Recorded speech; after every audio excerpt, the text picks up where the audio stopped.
talk about momentum. I don't know if this is physics week or what. Yesterday I was talking about acceleration. And acceleration, of course, is the difference between the velocity or speed at one point and the other. So if I'm 10 miles an hour and 20, the difference there is the acceleration. But anyway, we're not going to do physics. Momentum means a lot of things. In physics, we'll do physics for just a minute. Promise it'll just be a minute. Momentum is the accumulated energy you put into an object. So if I push a rock down a hill and I start it, the energy that I put in it, if it's enough to overcome the inertia, which is the weight or the mass of gravity attracted to the earth, then gravity starts adding force to it. And so it picks up speed. And the accumulated energy in that, the weight of the rock times the speed, is the momentum. Whoop-de-doo for the physics. So let's get to real life here, because it's exactly the same. The energy you put in your life creates momentum. It does. So if you want to have an ultimate life, if you want to enjoy a life of purpose, prosperity, and joy, really and truly, if you want that, you can have it. But it isn't going to happen because you fall up the mountain. Nobody ever fell up the mountain, right? Now, I see all these little jigglies in the corner. Those are not good.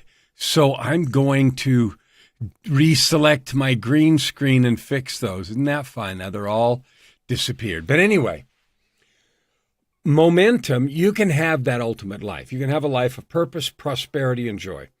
You absolutely, it's waiting for you and you can have it. But nobody falls up a mountain. A rock doesn't fall from the bottom of the hill to the top. It requires effort and energy to get there, and there's no difference. So when people tell you you can have whatever you want, do what you love, and the money will follow your passion, what they're not saying, and what so many people are selling, is the idea that, well, I just kind of do whatever I want and everything's going to be perfect, right? That never happened. A building, that would be like a building itself, or falling up a mountain, or going up a ski hill, without any effort, without a gondola or a, lift or something. It just doesn't, physics doesn't work that way. The universe doesn't. Spiritual energy doesn't work that way either. So people that are, telling you the idea, just believe really hard or make a vision board and stare at it or whatever, are not telling you the truth. The truth is, and I'm not saying there's anything wrong with the idea that what you think you attract, because that is absolutely true. But here's why it works. What you think about, you talk about. What you think about and talk about creates emotion in your body. When you have emotion, it creates motion. We express our emotions. If we get angry, then we yell, or we do something, or, get violent or some weird thing. It is in the expression of desire and emotion that things happen. If you sit on the couch, nothing happens, right? So the beginning part is thinking or having a thought, and then the second key is believing the thought. Because if you don't believe it, it creates no momentum. Let me give you an example. If I look at a picture and I know it's a picture and I don't believe, and there's some terrible, dangerous animal there that's vicious and dripping saliva, looks like it should eat me, but I know it's a picture and I know it's not real, then I don't have a fear response in my body. On the other hand, if I look at a picture, if I look at something and I believe, even if it is a picture, if I believe with all my heart that it's real, think of a 3D movie where, your body is convinced that you're on the edge of a roller coaster or you're going over the edge of something. Your body reacts because you believe it. So belief is part two. That's one of the reasons that affirmations are so wimpy. We say things over and over again that we don't believe, hoping that by violent and continued, or vigorous and continued repetition, somehow we'll talk ourselves into a new truth. Never works. The only way it has a dent is if you couple that with belief. Now, belief may be small at first. It may only be a desire to believe.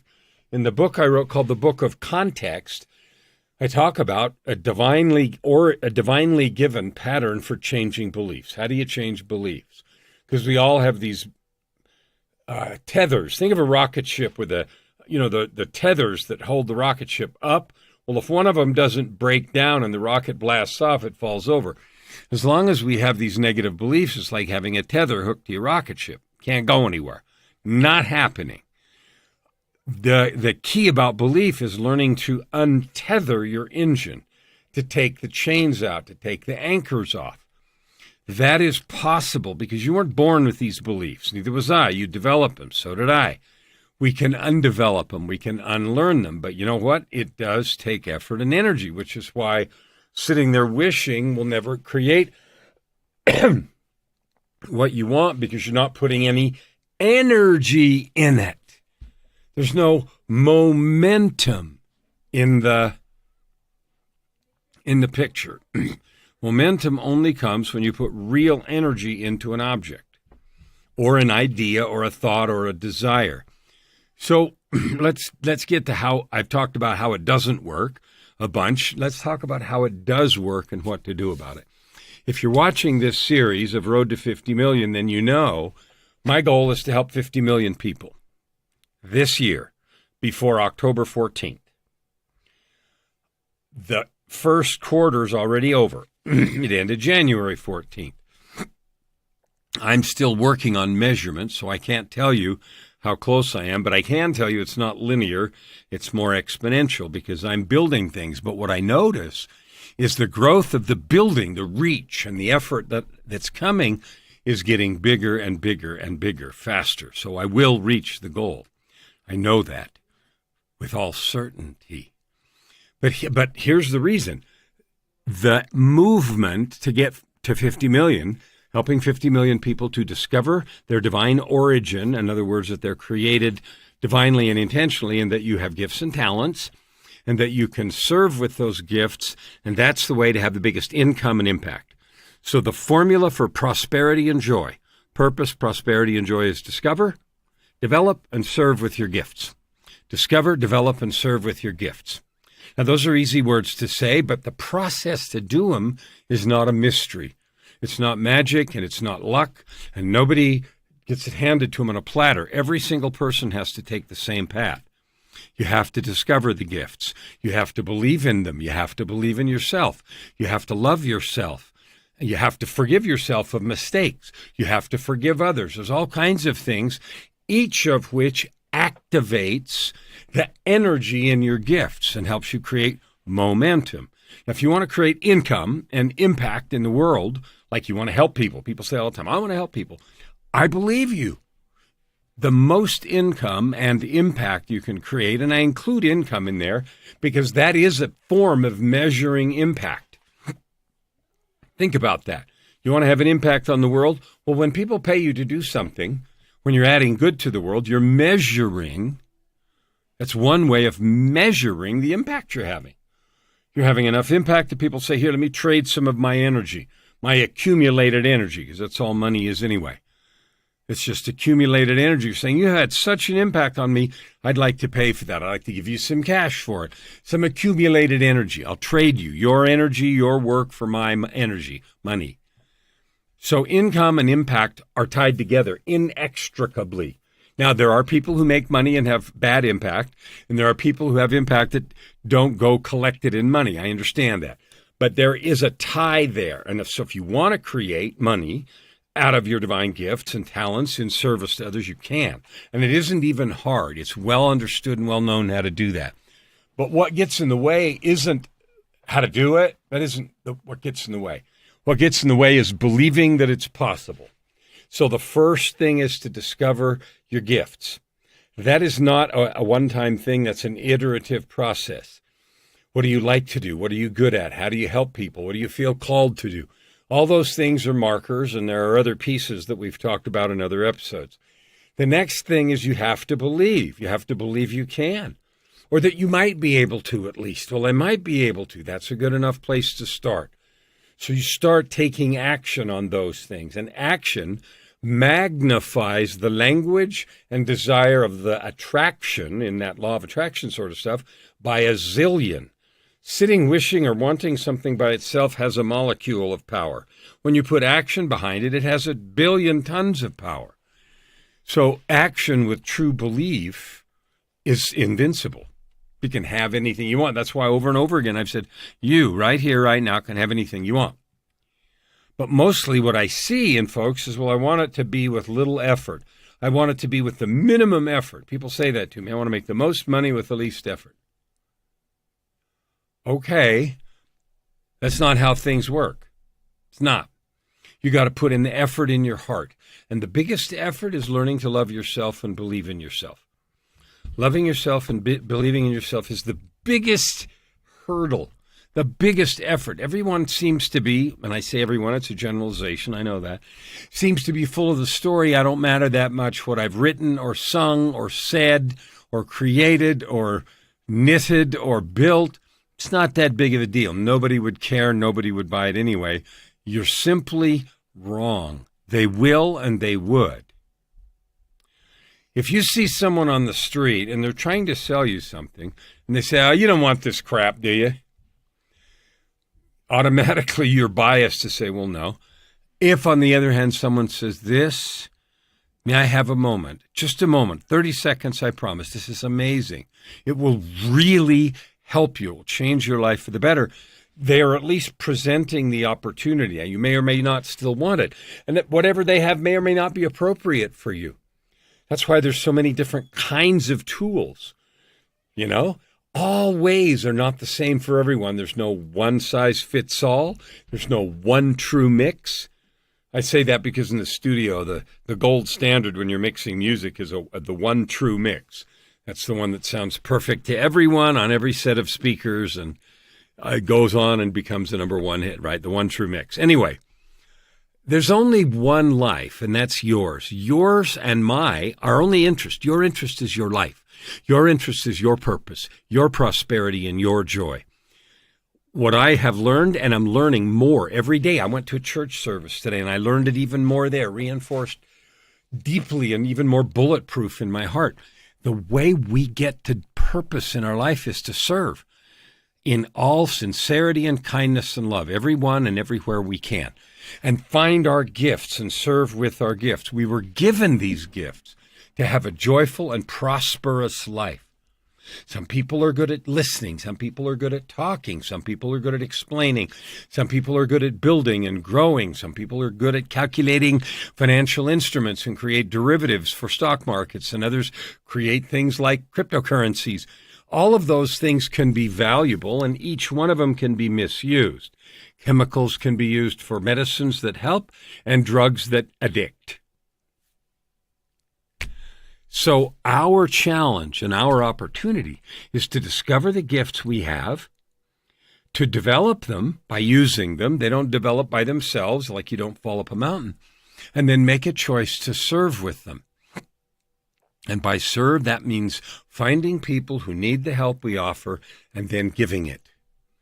If you want to turn it into a business, you can do that. There's 100 models. There's 100 models, and it's never been easier because of the internet, because you can reach everybody in the world. And, all kinds of advertising and cool stuff. You can make videos like I'm making this one. So there's an endless way for you to have the income and impact you want, but you have to create that momentum. Momentum only comes when you put energy into stuff and you keep putting energy into it to keep it moving. There's always a degree of resistance. Gravity is the perfect example. If I start rolling a rock and I quit pushing it, the rock stops. Why? Well, there's resistance. Gravity is a natural resistance. Well, there's energetic resistance too.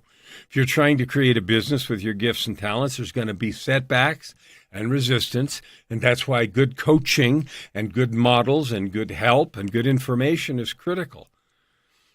My own personal experience is that all the information in the world, for me, and I read a lot. I read tons of books, and I read online and study and do all that.